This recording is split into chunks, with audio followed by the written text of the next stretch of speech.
Let's talk about what's going on with inflation and what a crap show it was in Washington yesterday. Talk about a totally disjointed team. We're hearing all sorts of rumors right now about Team Biden, that President Biden is unhappy with his staff. First of all, I never like these stories because you know they're coming from somewhere. So someone's leaking this kind of stuff. And the buck always should stop with the president of the United States. So when you hear that like the president is upset with his staff and that he's thinking about a shakeup, that to me just shows a lack of leadership. And I don't like these like leaks that come out. We heard it during Trump. Like, all the time. Like the people around him are incompetent, so we're going to get additional people. And so we had a crap show that was in Washington yesterday where you have Treasury Secretary Janet Yellen coming out and admitting that she got it wrong on inflation. And you had President Biden meeting with Jerome Powell yesterday in the White House to talk about inflation and all of these runaway prices. So this is Janet Yellen yesterday admitting to, I got it wrong. I just didn't figure out how this whole inflation thing was going to work. Listen to Janet Yellen. I was wrong then about the path that inflation would take. As I mentioned, there have been unanticipated and large shocks to the economy that have boosted energy and food prices and supply bottlenecks that have affected our economy badly that I at the time didn't fully understand. So I didn't fully understand it. Okay, good. She owned it. I didn't understand. I was wrong on inflation. How refreshing. Let's first of all, how refreshing to actually hear a member of the government coming out and saying I was wrong. I didn't get it. I mean, here's a woman who, and other members of the administration didn't get it right either, but no one else admitted that. Yes. So you have Janet Yellen coming out saying that, and then you don't have, when the same question then is asked of other members of the administration, they don't come out and say this. So the same question was asked from Peter Doocy in the White House press briefing room. Does the president take any responsibility for this? And here's what he had to say, or she had to say. Does President Biden take any responsibility for his policies potentially contributing to inflation? When we talk about the gas prices right now, this is indeed Putin's gas hike. No, it actually isn't. The White House dodging questions on inflation is. So no, it's not. It's not anyone's fault. Okay. I mean, yeah,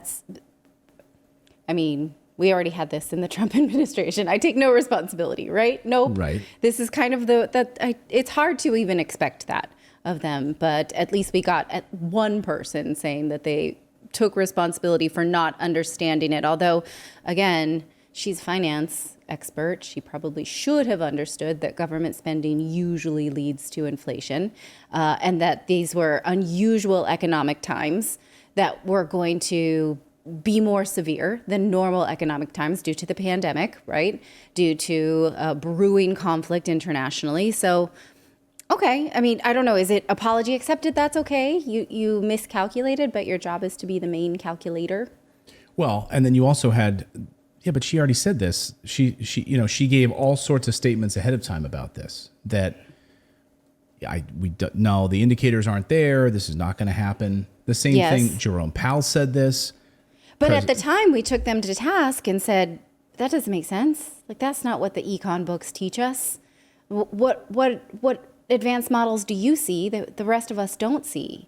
Like, before any of the spending packages were even announced, we said, this is going to hurt the rest of us, right? But they kept telling us, no, this is going to be fine. Nothing to see here. Inflation's not going to be a problem, right? And here's what all of them said. Here's a little roundup of what they had to say. Make these investments now, with interest rates at historic lows, will generate more growth, higher incomes, a stronger economy. I really do not expect that we'll be in a situation where inflation rises to troubling levels. Is there a risk of inflation?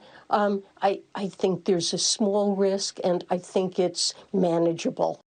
Well, these are things that cost votes, right? Because when people don't understand why your calculations were off so severely, right? When the president and his administration tells you it's going to be okay, it's not going to hurt that much, it's really not us, and then their actions continue to make these things worse, it's hard for the American people to understand those types of things. And this is what changes votes. And the idea is like hard to wrap your head around, isn't it? Because you start looking at the data through the lens of what American families are going through right now. And I mean, they're dealing with double-digit inflation. There are gas prices that are at historic levels right now, all-time highs. And if you look at, I mean, if you talk about like the average price of a gallon of gas, it's $4.62 or whatever, right? Yes. That's just the average. Because you've got like Los Angeles, people sending us messages about that. It's over $7 now. Yes. So this, when you look at it through the lens of like families, this is, I mean, look at this. And then wages, of course, also not paving the way for lower, despite higher wages, inflation gave the average worker a 2.4% pay cut last year. Those are people who are working, right? But people on fixed income and Social Security had, they had a meager increase in 2022, but it did not keep up with this inflation. So people on fixed income are hurting just as much, if not more. And then out today is this new U.S. Department of Agriculture study and CPI data where food prices are up 10.8%. They're expected to continue to rise for the rest of 2022. So we're only seeing the beginning of these like stagflation trends that we're beginning to see right now. So inflation continues throughout Europe and throughout the United States, and politicians pretend that what they are doing it's out of their hands, right?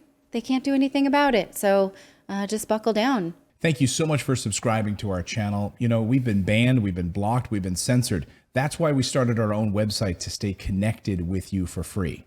That's right. So head on over to redacted.inc and make sure you're connected with us. You can sign up again at redacted.inc, not .com.